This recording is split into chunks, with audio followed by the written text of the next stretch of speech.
Bonjour, bonjour, comment allez-vous? J'espère que vous allez bien. Déjà, je voulais vous souhaiter une très belle année, vraiment. Que tous vos vœux se réalisent parce qu'on est toujours dans les résolutions de l'année. Évidemment, on en prend tous le 31 et on se dit, oh là là, cette année-là, c'est fini, ça ne sera plus comme les autres années. J'ai compris, je prends acte et maintenant je vais changer ma vie. Je vais la faire évoluer. Ça y est, maintenant je prends des résolutions et je vais m'y tenir. Et ça, c'est ce qu'on fait tous. Hein. Vrai ou faux? Moi, je vous pose la question. Vrai ou faux? Et combien d'entre nous vont jusqu'au bout?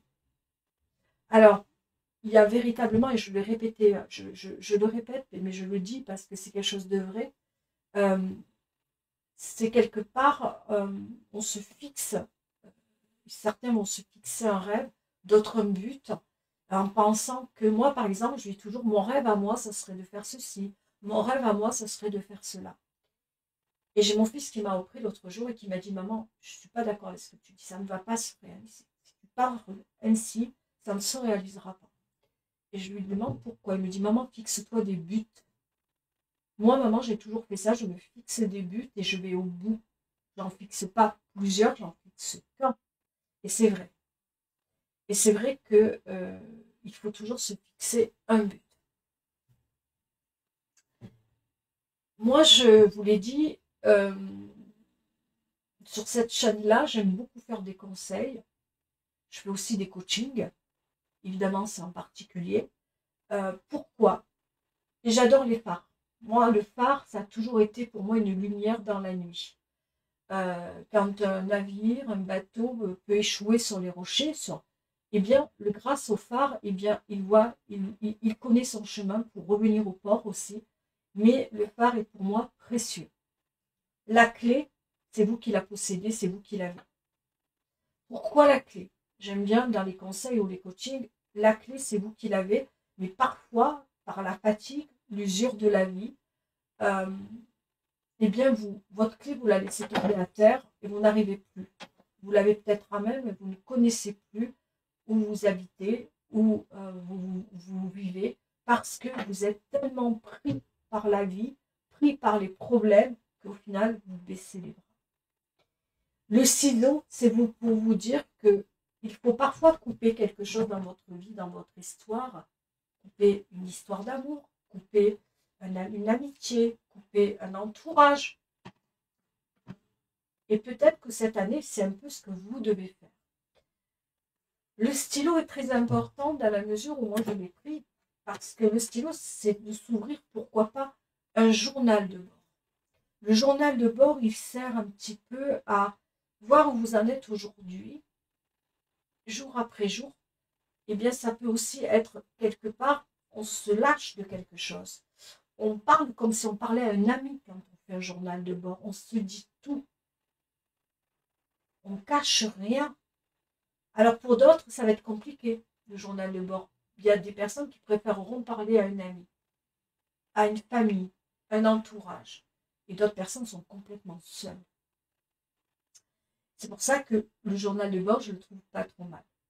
Moi, dans mon travail à moi, comme je fais coach, conseil, je peux vous aider ou vous diriger sur le bon chemin en utilisant pas trop de choses. Hein. Un ciseau, un stylo, et vous donner les clés. Parce que quand on a la clé et quand on y voit clair et qu'on n'est pas dans l'obscurité, eh bien on arrive à trouver un petit peu son chemin. Et ces 4 outils peuvent vous aider à avancer dans votre histoire. Si, je dis bien si, vous avez besoin d'un coaching ou d'un conseil, il suffit de me marquer conseil coaching ou conseil, mais c'est la même chose. Hein, je fais les deux. Quand je fais l'un, je fais l'autre. Hein. J'ai les deux casquettes pour le prix d'un. Vous me mettez ça sur, euh, sur l'email, qui pour l'instant reste le même. C'est au petit bonheur la chance d'y croire, @gmail.com. Voilà, tout simplement, vous me mettez ça au petit bonheur la chance d'y croire, @gmail.com. Conseil, coaching, et je peux vous donner ces clés-là pour y voir plus clair. Je ne ferai pas le travail à votre place. Je ne le mâcherai pas. mais par le coaching, vous ouvrir un petit peu les yeux, pas parce que vous ne voyez pas clair, c'est juste parce que vos yeux sont fatigués, parce que même si vous mettez des lunettes aujourd'hui, ben, vous n'y voyez pas clair, parce que ça ne va pas, parce que l'épuisement, comme je l'ai dit, la fatigue, l'usure, et puis perdre un petit peu la foi et de se dire ben, je manque de confiance, je manque d'estime, je manque d'amour, et bien parfois tout ça fait que on tombe. Il faut se relever, tout simplement. Alors, on passe tous par des moments comme ça, hein. Tous. Hein. Alors là, j'avais envie aujourd'hui de vous parler des pervers narcissiques. Ah là là. Je suis tombée, moi, sur un pervers narcissique durant l'été, fin de l'été. Et je ne parle que de ce que je connais. Je ne parle pas de ce que je ne connais pas, parce que je trouve que expérimenter, vivre quelque chose, ça vous laisse des traces, mais ça vous grandit, ça vous aide à grandir et à comprendre des choses. Je n'ai rien vu. Je peux vous dire que euh, c'est une toile d'araignée. Moi, je l'ai senti comme ça, une toile d'araignée. Et on est dans cette toile et on a du mal à s'extirper de cette toile. C'est véritablement comme ça que je l'ai senti. J'ai eu la sensation d'être dans une toile d'araignée. Euh, alors, je vous raconte un petit peu l'histoire. Je rencontre cette personne-là dans un lieu où on a des amis communs, on a tous des amis communs. Et cette personne-là a senti ma fragilité. Les pervers narcissiques viennent quand ils sentent une fragilité chez une personne. Il a senti ma fragilité et il a commencé à être très d'une douceur, d'une attention. Je dirais même que je me suis dit, c'est trop beau pour y croire. Hein. Mais c'était une amitié. Bon.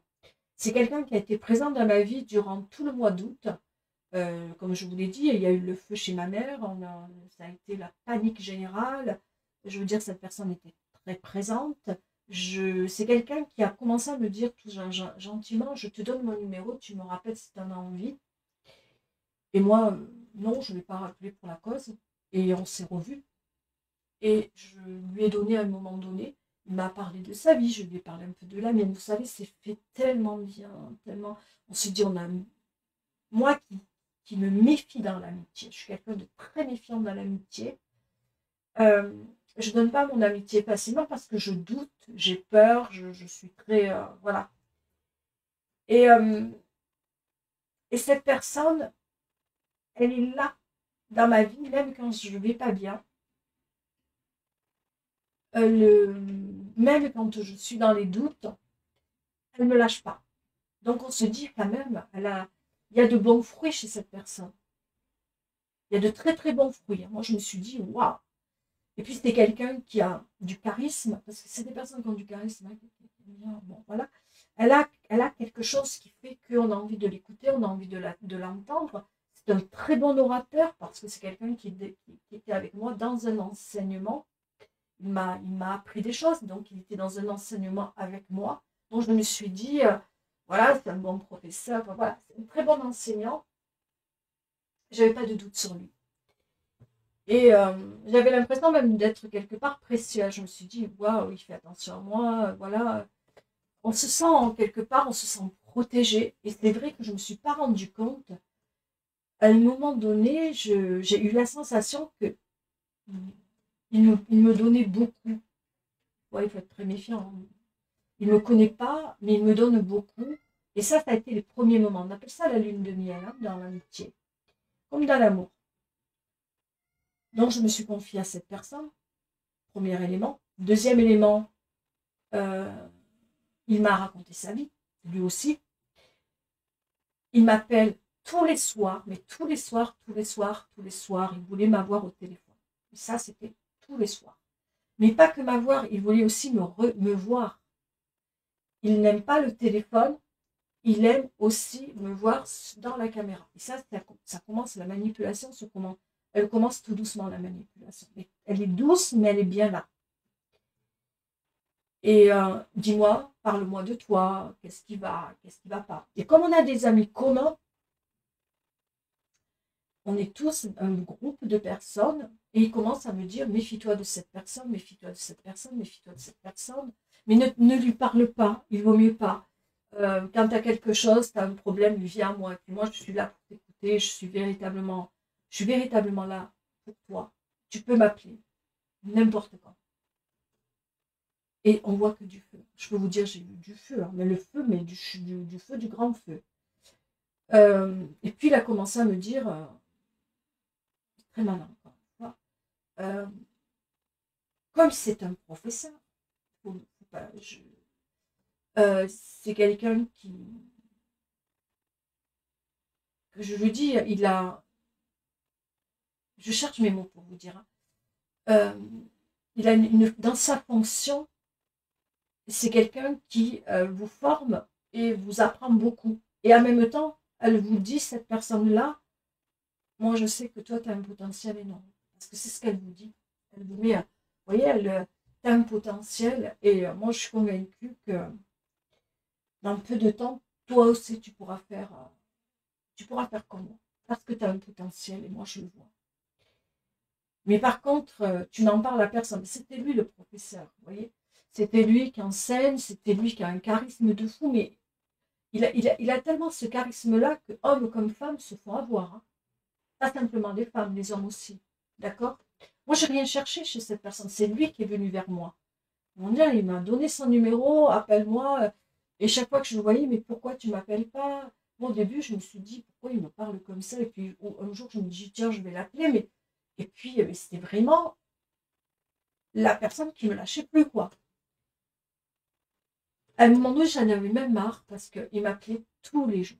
Je me disais, mais comment je vais faire pour m'éloigner de lui parce que ça devenait trop. Ça devenait trop. J'étais à Marseille, ma mère me dit, déjà ma mère ne le sentait pas.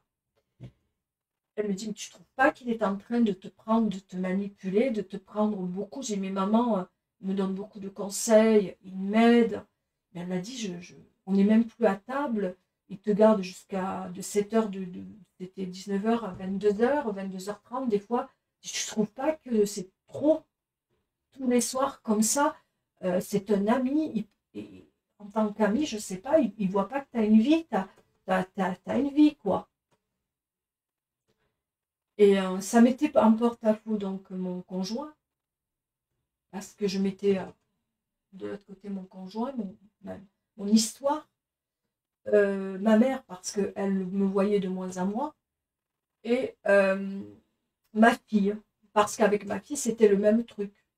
Quand il avait ma fille au téléphone et qu'avec elle il parlait, parce que ma fille, voilà, on avait la même formation.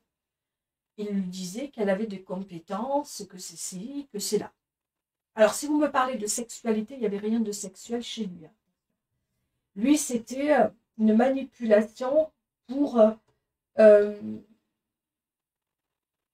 parce qu'il y a des... On peut parler de pervers narcissique parce que, voilà. Mais chez lui, il n'a jamais cherché ma fille plus que ça ou quoi que ce soit. Il n'y avait rien de tout ça. C'est juste que il avait... C'est quelqu'un qui, maintenant que j'ai fait moi-même, que j'ai essayé un petit peu de l'étudier parce que je sentais que quelque chose n'allait pas, mais je ne mettais pas le doigt dessus. Vous savez, quand vous tombez sur une personne trop bonne, trop gentille avec vous, c'est pas normal, mais en même temps, je me dis, mais ça existe des gens bien. Il faut que ça existe, il faut que ça existe pour moi. Je veux dire, il n'y a pas que des tarés sur Terre, il y a des gens gentils. Et quand on tombe sur une personne gentille qui vous donne tout sans rien vous demander, ça fait peur, mais en même temps, ça fait du bien, quoi. On se dit, enfin, une personne sympa. Enfin, quelqu'un de loyal, de généreux. Moi, c'était tout ce que je voulais dans ma vie. Un ami. Et là, je l'avais sur un plat, quoi. J'ai toujours cherché l'amitié. J'en ai jamais eu, je ne vous cache pas. Moi, l'amitié, c'est compliqué. Et là, sur un plateau d'argent, j'avais un ami. Mais véritablement, je pouvais l'appeler, il était là. Et ça, c'est le premier truc. Seconde chose. Quand il a commencé à comprendre que j'étais un petit peu dépendante de lui, c'est-à-dire, je l'appelais comme c'était mon pote, quoi. Ça va, non, bon, ok, non, on se voit, ouais, on se voit, non. Il a commencé à voir tout doucement, quand il a compris que je me suis laissée aller, que j'ai enlevé ma garde. Parce qu'il faut l'enlever la garde pour qu'il puisse rentrer dans ma vie. J'ai enlevé ma garde et là, il a commencé à me dire méfie-toi un peu de ta vie. Ah, là, quand on touche à mes enfants, ça me ferme très vite hein, parce que c'est mes enfants ma force. Tu sais, ta fille, elle a un potentiel, tout ça, mais moi, je sais pas si elle veut pas, comme elle est rentrée avant toi, qu'elle a fait cette formation avant toi, toi, tu arrives après elle, elle a quand même 3, 4 mois de plus que toi, et elle n'a pas avancé comme toi, tu es là, ça fait à peine un mois, à un mois, tu as dépassé, quoi. Tu arrives mieux à gérer, tu arrives mieux à comprendre la formation, et franchement, moi, je pense que ta fille peut être jalouse. Je me suis dit, mais pourquoi il me dit ça? Moi, ça m'a troublée. Et là, j'ai commencé à me dire, waouh, il y a un truc qui ne va pas. On me met mal avec ma fille. Moi, un homme qui me met mal avec ma fille, ça a été la première graine où j'ai senti que quelque chose n'allait pas. Et ma fille, qui l'appréciait beaucoup, hein, amicalement, il la formait bien, elle a eu une formation sérieuse. Et à elle, il lui disait pareil, tu as des possibilités. Et pareil avec quelqu'un d'autre et avec quelqu'un d'autre. Il m'a commencé à me dire, en amitié, parce qu'on était un groupe d'amis, à m'isoler. C'est comme ça qu'il a commencé. Le pervers narcissique nous isole beaucoup. À m'isoler de mes potes. C'était des connaissances qui sont devenues des potes, féminines comme masculines. Et moi, me dire qu'à Marseille, j'ai des potes, ben, ça me faisait du bien aussi. Parce que j'en ai perdu à Marseille des potes que j'avais à l'époque. J'ai déménagé. Là, j'ai une famille. On sortait, on rigolait, on se parlait les uns aux autres.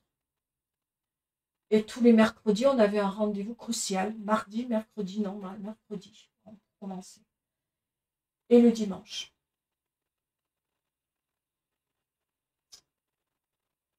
Et avec ça, j'avais toujours cette personne qui était derrière moi. Peu importe ce que je faisais, où j'allais, il était là. Ça a commencé à le blesser quand je lui ai dit il faut que je remonte en Bretagne. Sur le coup, j'ai senti une froideur chez lui. Et là, je me suis dit pourquoi il est froid, pourquoi il est comme ça, puisque bon, moi, je n'ai pas senti chez lui quelqu'un qui me trabouillait. Hein. Et donc, je pars en Bretagne. Et en Bretagne,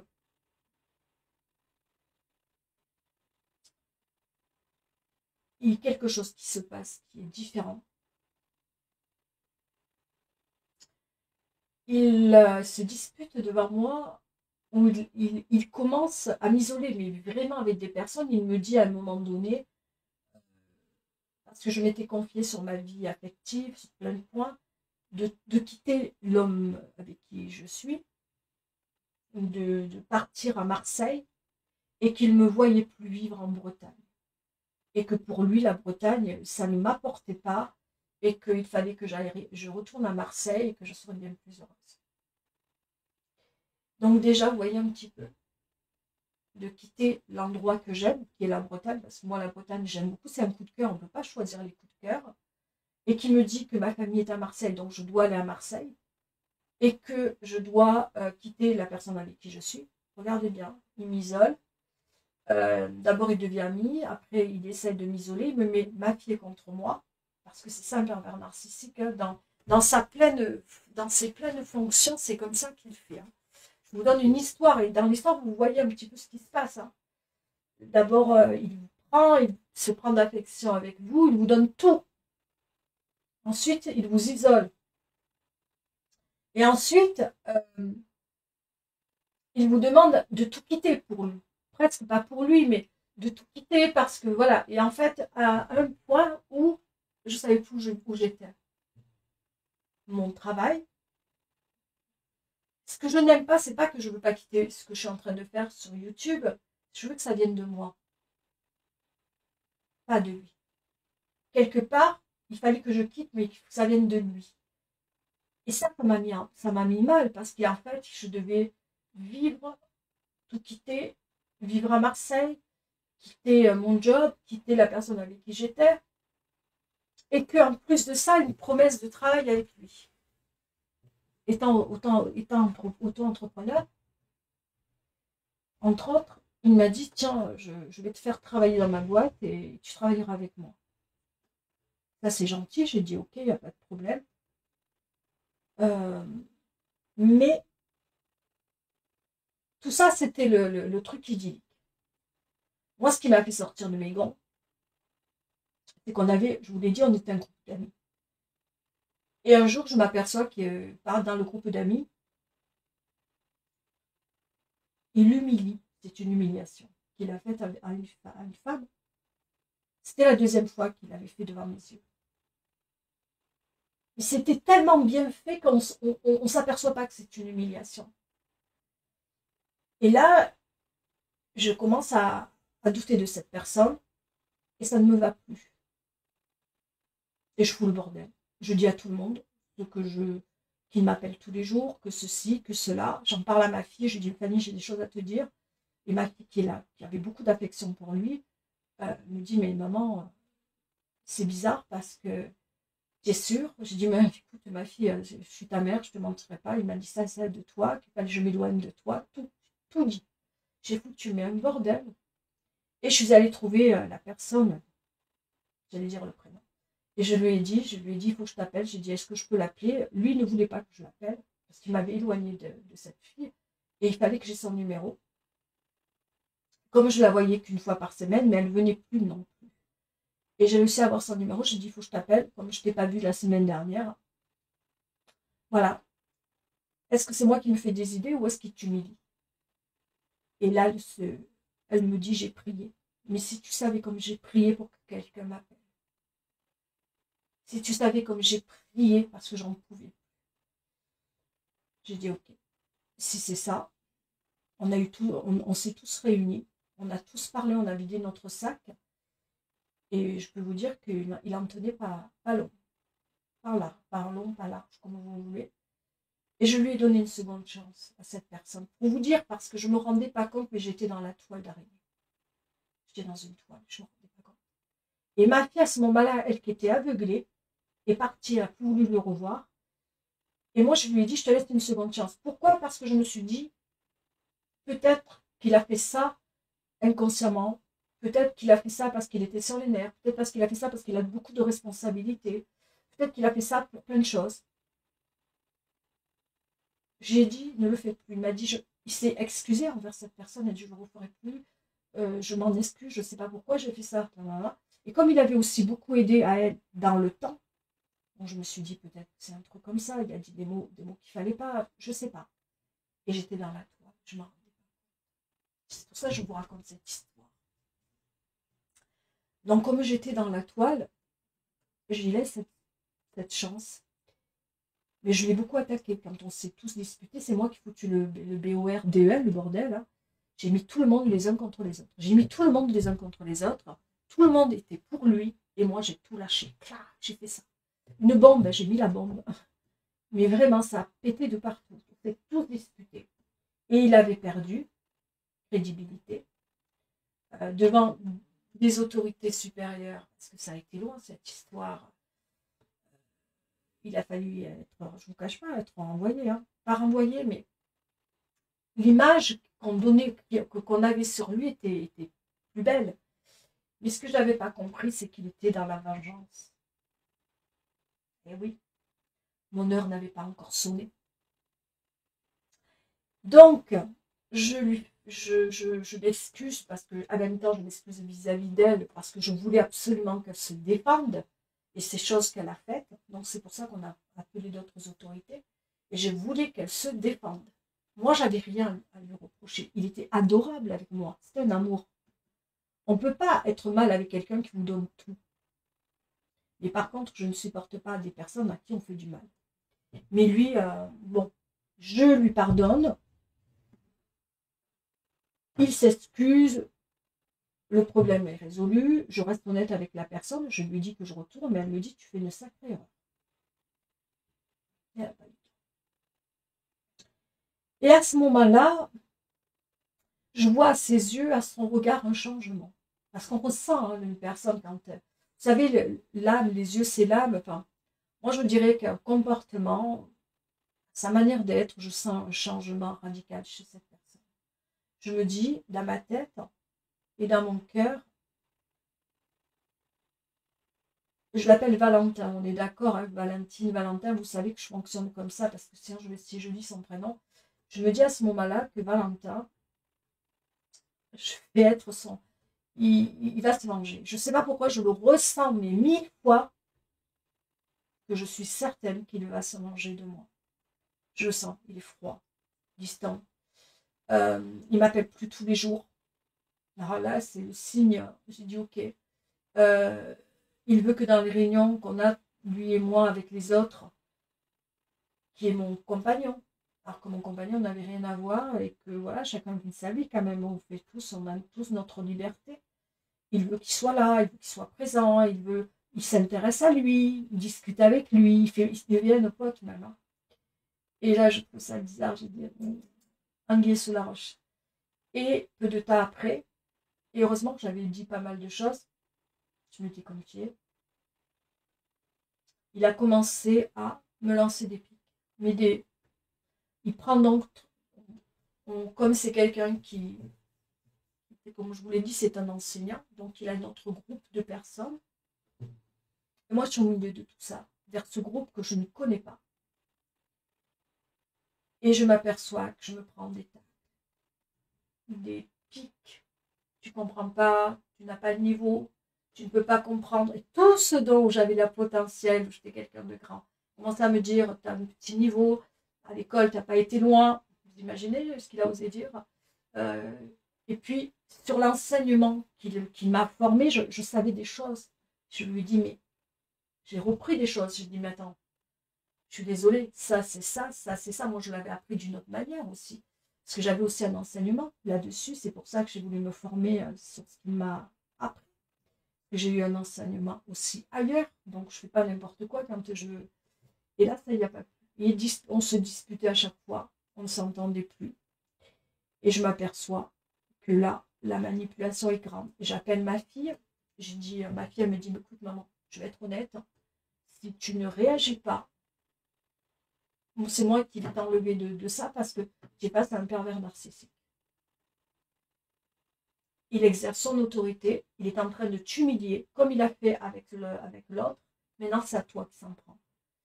Parce que ça ne va pas comme il veut, parce qu'il a besoin de se sentir qu'on le regarde, qu'on l'admire, et quand il a ça, eh bien, et qu'il voit qu'il n'a plus le regard que tu as vers lui, que tu ne l'admires plus, et bien maintenant, il va chercher quelqu'un d'autre. Effectivement, comme moi, je me suis éloignée de lui, dans cette forme de groupe qu'on avait, il y avait une autre femme, parce que c'est aux femmes, hein, on prend le pervers narcissique le plus souvent, que des louanges. Ah, ce que tu fais, c'est bien, ce que tu fais, c'est ci, ce que tu fais, c'est là, ce que tu... Et, sachant que j'allais partir, il y avait déjà, j'ai senti la personne qui allait s'en prendre plein la gueule, pour être vulgaire. J'ai déjà senti une avec qui il était en train qu'elle voyait que par lui, et l'autre qui allait s'en prendre plein la gueule, mais je l'ai senti. Et c'est pour ça que je laissais un message à cette personne. Je lui dis, si un jour tu as envie de me parler, je resterai présente, mais je quitte le groupe. C'est plus possible, ça devient impossible. Voilà. En gros, chaque histoire est différente. Mais dites-vous une chose. Pour ceux qui vivent une situation pareille, je me suis sentie au plus bas. J'arrivais plus à dormir. Je me demandais si c'était moi qui devenais folle, mais folle. Jamais j'ai eu cette situation-là. Je me suis posé la question si c'était moi qui cherchais les problèmes, les ennuis avec cette personne, alors que je lui ai laissé une seconde chance, alors que lui m'enseignait. Je me suis dit peut-être que c'est lui le professeur, dont moi je ne connais rien. Si c'est lui le professeur et que moi je suis l'élève, j'ai pas le droit de mettre mon autorité, j'ai pas le droit de dire ce que je pense ou ce que je ressens. C'est lui qui sait, c'est pas moi qui sais. C'est une formation après tout. Il me forme. Il m'a même dit qu'il était au-delà d'être un enseignant, il est celui qui me guide. Comment on appelle ça? Je ne sais pas si vous l'avez. En fait, toujours avoir un œil avant que je prenne une décision. Même avant que je téléphone à une copine, à une pote. Il me disait toujours, avant de téléphoner, tu m'appelles, je te dirai à peu près comment agir, parce que tu peux agir différemment, parce que fais attention comment tu parles, fais attention à ci, fais attention à là. Mais je ne voyais plus rien en fait. Je ne réfléchissais plus, j'étais devenue un robot. Et ça a duré, heureusement, hein, ça a duré, heureusement et malheureusement, 2 mois. Parce que c'est pas tous les jours fait ainsi. Il y a des jours où la personne, elle est adorable. Il y a des jours où la personne vous apporte, la personne vous donne. Et il y a des jours où la personne, elle est insigne, sincèrement. On est dans une situation où on n'arrive plus à comprendre ce qui se passe. Tout nous échappe. Mais ce que je savais, c'est que chaque fois que je le quittais, j'étais encore plus mal que lorsque je l'appelais ou lorsque je le voyais. C'est très important. C'est des personnes qui n'ont pas de cœur, n'ont pas véritablement de cœur. Quand je lui ai dit j'ai perdu mon chat, que c'est là, oh bof, ton chat arrête, intéresse-toi plus à ta vie qu'à ton chat, c'est un chat après tout. Et puis un chat, ça se relève, un chat, ben, il vit sa vie, un chat est ceci, un chat est cela, oh, intéresse-toi à ci, intéresse-toi à là, au lieu de t'intéresser à ton chat. C'est un chat, réveille-toi. Et là, quand j'appelais ma fille le soir, parce que je ne n'osais pas appeler ma mère avec tout ça, je ne voulais pas l'appeler. Et je sais que ma fille, elle a un côté très... Et ma fille me dit, maman, elle m'a réveillée parce qu'elle m'a dit, c'est un pervers narcissique. Je ne connaissais pas. J'ai eu déjà des pervers narcissiques, plutôt des relations toxiques, j'ai eu, que des pervers narcissiques. Dans chaque être qu'on est, on a toujours des symptômes d'un pervers. Moi, des fois, j'ai un côté comme ça, peut-être pervers narcissique avec mon bonhomme. Quand je suis là en train de regarder ce qu'il fait, de lui dire ne fais pas ci, ne fais pas là. Je peux avoir des petits symptômes. Mais là, je suis tombée sur un pervers narcissique à 100%. On rentre dans une toile. Mais une toile où on n'arrive plus à s'en sortir. On croit que la personne, elle a raison. Elle a la vérité exclusive et que nous, on a tort. Parce que pour moi, je suis tombée chez un professeur. Un professeur, on sait plus qu'un élève. Donc forcément que j'ai tout remis en doute sur moi. Je me suis dit, c'est moi qui ai tort. Mais en fait, non. Du moment où on est dans une situation, peu importe, au travail, en amour, collègues, amis, famille, lorsqu'on est à la maison, moi j'étais presque au lit, hein. J'étais dans un... Oh, j'ai dit, je suis mal, je faisais que réfléchir, que penser. Je n'arrivais plus, j'étais pas bien. Et ma fille me dit, mais maman, tu t'aperçois quand tu es là, tu t'aperçois que tu auras même plus, je n'arrivais plus à réfléchir. J'ai dit, Fanny, je comprends plus ce qui se passe dans ma vie là. T'es chez un pervers narcissique. Et je crois, j'essaye de chercher dans toute ma vie, est-ce que j'ai eu un pervers narcissique? J'en ai eu un, mais pas au niveau d'intensité comme ça. Pas à ce niveau d'intensité comme ça. Je sais même pas s'il s'en rend compte, ce gars-là, mais enfin bref. Mais ce que je sais, c'est qu'il ne se remettra jamais en question. Les pervers narcissiques ne se remettent pas en question. Ils ont toujours raison. Ils humilient. Ils sont très fins, très malins, très intelligents. Ce pas des personnes qui ont fait forcément beaucoup d'études. Hein. Un pervers narcissique n'a pas fait forcément d'études. Mais ils brillent à travers les personnes qui sont très fragiles. Moi, il y a eu un moment donné où je me suis sentie un peu... Vous savez, on passe tous par des hauts et des bas. Hein. Il y a eu des bas, et boum, il s'est accaparé là. Heureusement, j'ai mis 2 mois. Mais j'aurais pu mettre des années. Non, quoique, parce que je ne me sentais pas bien. Mais une personne qui est en demande d'aimer ou d'être aimée, et qui rencontre un homme comme ça, mais elle se dit, c'est tout, quoi, c'est génial. Eh bien, ça peut mettre cette personne-là, ben, je peux vous dire que pour moi, je sais que je vais le revoir hein, bientôt. On va se revoir, lui et moi.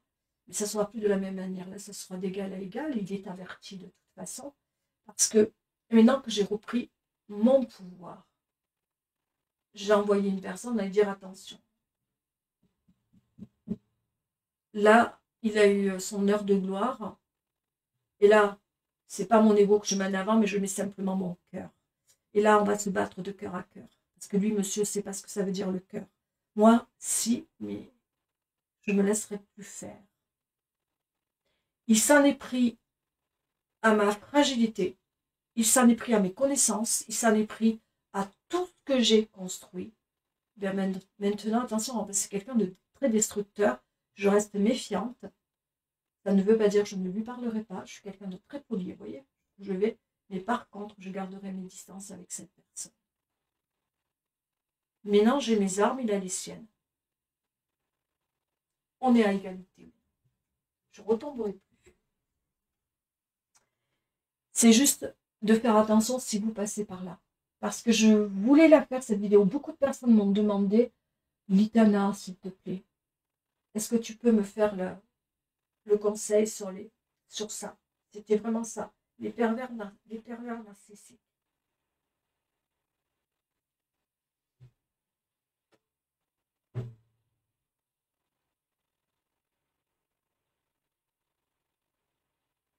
Et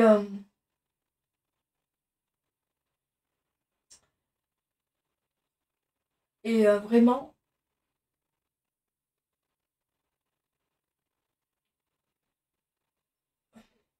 j'ai du mal à trouver mes mots, mais je veux dire qu'on peut se sortir et s'en sortir de situations comme celle-ci. Quand vous sentez un mal-être en vous, un mal-être, que ce soit une histoire d'amour où vraiment vous sentez vous sentez vraiment que cette personne elle veut vous prendre tout, que ce soit une relation toxique. Hein.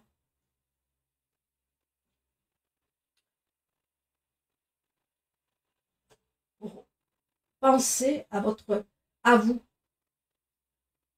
Mettez-vous à sa place, toujours. Quelle est une fonction hein, dans le travail ou autre, peu importe. Comment vous comporteriez-vous à sa place? On doit toujours être pour moi.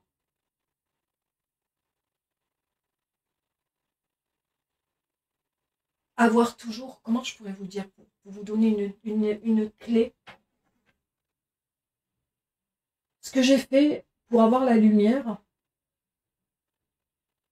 j'ai pris du recul, je suis restée 2 jours chez moi.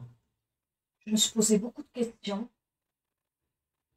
J'ai regardé sur YouTube ce que je vivais, les symptômes d'un pervers narcissique et d'une relation toxique. C'est pas complètement différent, hein, mais c'est à plus petite dose. Une relation toxique, il y a beaucoup de conflits, de disputes, on ne s'entend pas. Il peut y avoir un homme qui vous trompe, un homme qui peut être dans les abus, les excès, l'infidélité.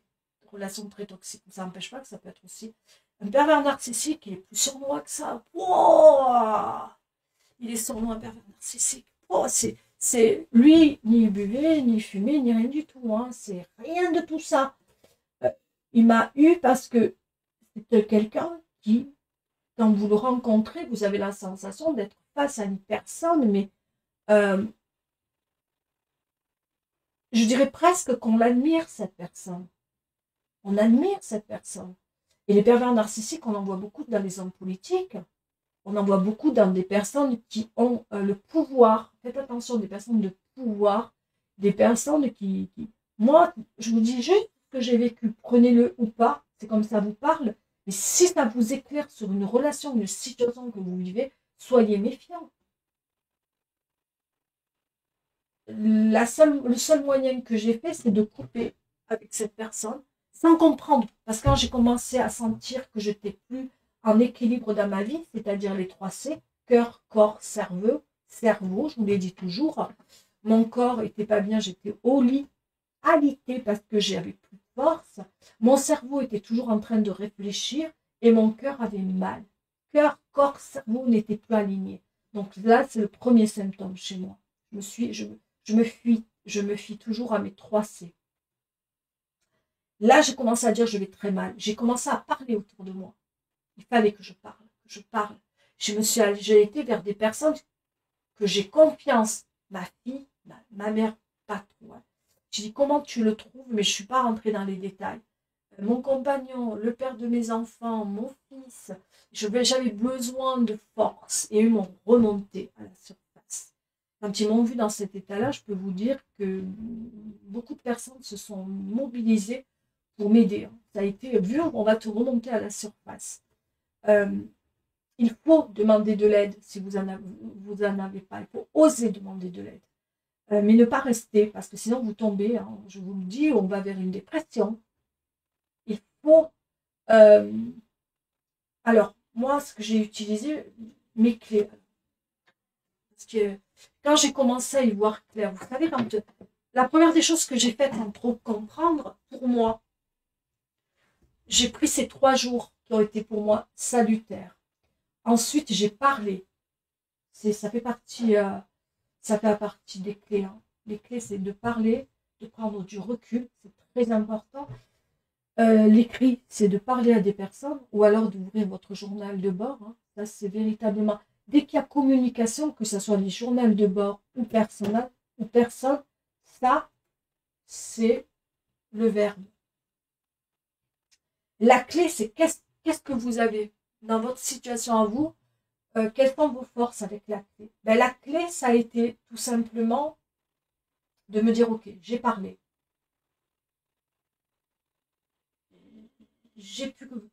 Aujourd'hui, j'ai pris 3 jours de recul.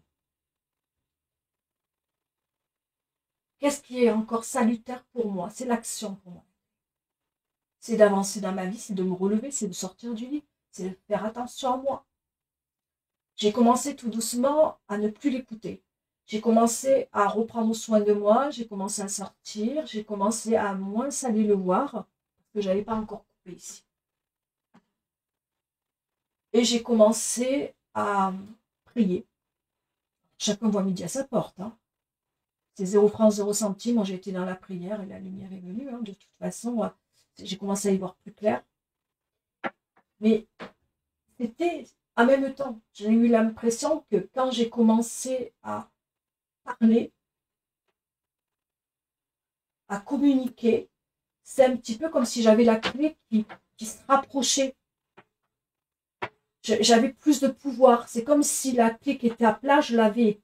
J'ai dit, ok, continue, parle-moi, dis-moi ce que tu as à me dire. Je suis allée sur YouTube, voir les symptômes que j'avais. La lumière, elle commençait à s'éclairer, quoi. Parce qu'on y voit clair, on est dans l'obscurité, il faut se le dire. On est dans le noir. Et là, d'un coup, de l'obscurité, on passe à la lumière.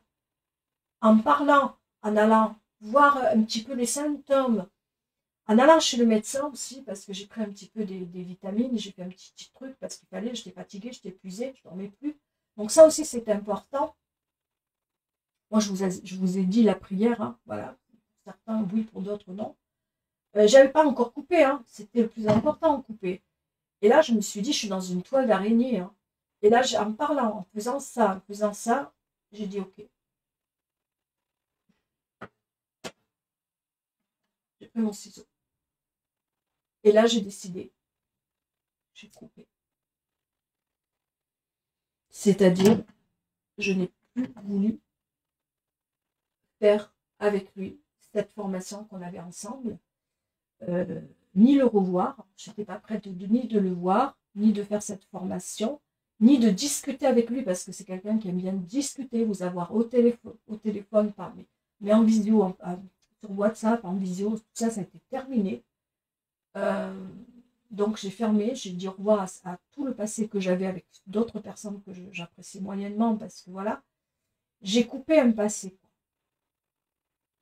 Et là, j'ai commencé à comprendre que je me suis fait manipuler de première. Une manipulation de fou, j'ai eu.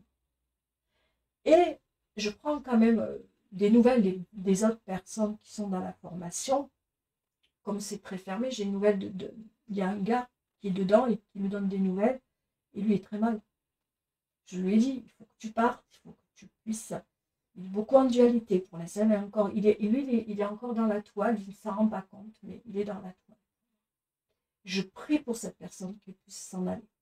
Je prie pour qu'il puisse s'en aller. Mais pour l'instant, pour moi, il est dans la toile, il est en train d'ouvrir les yeux. Voilà. Donc, quand vous êtes face à un pervers narcissique, surtout ne restez pas. Parce que le pervers narcissique vous éloigne de tout le monde. Mettez cette bombe-là. Faites tout exploser. Parlez. Ouvrez-vous. Allez voir du monde. Ne pas rester isolé. Surtout pas isolé. C'est son job. C'est de vous isoler de tout le monde. Ça, c'est la première des choses qu'il va faire, hein, parce qu'il veut que vous soyez à lui, rien qu'à lui, et c'est lui qui a le pouvoir. Et c'est à vous de le reprendre, de le récupérer. C'était très important si ça vous parle. Si ça ne vous parle pas, c'est pas grave. Mais je le dis aux personnes à qui ça peut parler. Et peut-être qu'un jour ça peut vous parler, sait-on jamais. En tout cas, je vous embrasse très fort et prenez soin de vous.